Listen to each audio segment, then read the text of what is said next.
हमें अपने भारत के संविधान को लेकर काफी डिबेट्स देखने को मिलती हैं और कुछ दो कौड़ी के गोदी मीडिया यूट्यूबर्स और कुछ पाखंडवाद में डूबे हुए इंसान ये कहते हैं कि भारत का संविधान डॉक्टर भीमराव अंबेडकर ने नहीं बल्कि BN राव ने लिखा है। आज की इस वीडियो में मैं उनका पूरा ये डाउट क्लियर करूंगा, लेकिन इसके बाद भी अगर कोई डाउट बचता है तो मेरा कमेंट बॉक्स ओपन है। तो चलिए फिर वीडियो शुरू करते हैं। साल 1934 सबसे पहले संविधान सभा का विचार उठाया M.N. रॉय ने। उन्होंने कहा कि भारतीय अपना संविधान खुद बनाएंगे और ये सबसे पहली बार था जब भारतीय संविधान सभा की मांग उठी। साल 1935 में गवर्नमेंट ऑफ इंडिया एक्ट के बाद पंडित जवाहरलाल नेहरू ने एक घोषणा की। साल 1938 में उन्होंने कहा कि भारतीय अपना संविधान खुद बनाएंगे और ये अब एक इंटरनेशनल मांग बन चुकी थी और इस पर ब्रिटिश सरकार की मंजूरी आती है। साल 1940 में ब्रिटिश सरकार ने पहली बार संविधान बनाने की मंजूरी दी और साल 1942 में क्रिप्स मिशन युद्ध के बाद संविधान बनाने का प्रॉमिस किया जाता है और साल 1946 में कैबिनेट मिशन प्लान आखिरकार संविधान सभा बनाने का फैसला आया और 9 दिसंबर 1946 संविधान सभा की पहली बैठक हुई और टेम्परेरी प्रेसिडेंट सच्चिदानंद सिन्हा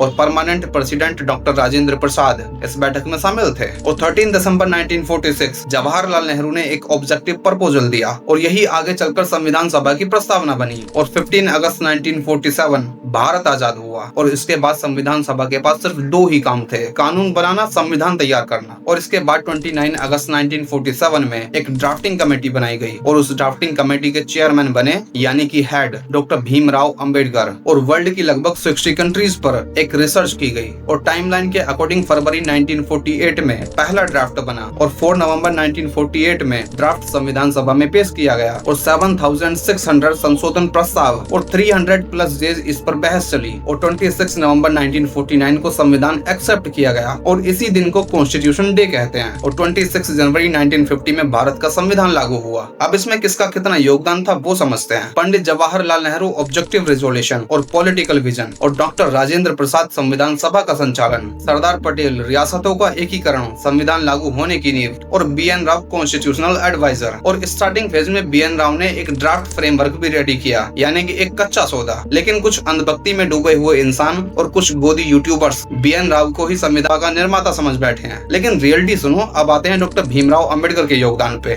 29 अगस्त 1947 ड्राफ्टिंग कमेटी के चेयरमैन बने और सभी समितियों की रिपोर्ट्स को जोड़कर एक फाइनल कॉन्स्टिट्यूशन ड्राफ्ट तैयार करना और फंडामेंटल राइट्स को मजबूत किया और भारत के लिए पार्लियामेंट्री डेमोक्रेसी सिस्टम बनाया और वर्ल्ड के कई कंट्रीज के कॉन्स्टिट्यूशन को पढ़कर भारत के संविधान का एक मॉडल रेडी किया और संविधान सभा में आर्टिकल को एक्सप्लेन और डिफेंड किया और इसीलिए डॉक्टर भीमराव अंबेडकर को फादर ऑफ कॉन्स्टिट्यूशन कहा गया। और अगर अभी भी आपको ये लगता है कि भारत के संविधान के निर्माता बाबा साहब नहीं BN राव हैं, तो आपको अपनी बुद्धि पर काम करने की जरूरत है। गोबर खाने से काम नहीं चलेगा।